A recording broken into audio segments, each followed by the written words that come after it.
এখানে বোর্ডের সুইচের একটি টার্মিনালে ফেজ কানেকশন দিয়েছি এবং সুইচের অপর টার্মিনাল থেকে লুপ তারের মাধ্যমে সকেট বোর্ডের এল টার্মিনালে কানেকশন দিয়েছি এবং সকেট বোর্ডের এন টার্মিনালে নিউট্রাল কানেকশন দিয়েছি।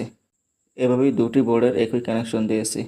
তো এভাবে আপনারা খুব সহজে দুটি কম্বাইন্ড সকেট বোর্ড দিয়ে খুব সহজে একটি উন্নত মানের মাল্টিপ্লাগ তৈরি করতে পারেন। এই মাল্টিপ্লাগের সাহায্যে আপনারা দুটি 2 পিন এবং দুটি 3 পিন সকেট ব্যবহার করতে পারবেন।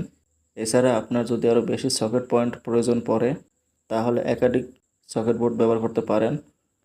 সেক্ষেত্রে 3 অথবা 4 গ্যাং ব্ল্যাঙ্ক বোর্ড প্রয়োজন পড়বে, অথবা একটি কাঠের মধ্যে এসব একাধিক বোর্ড বসিয়ে মাল্টিপ্লাগ তৈরি করা যায়। তো এই ছিল আজকে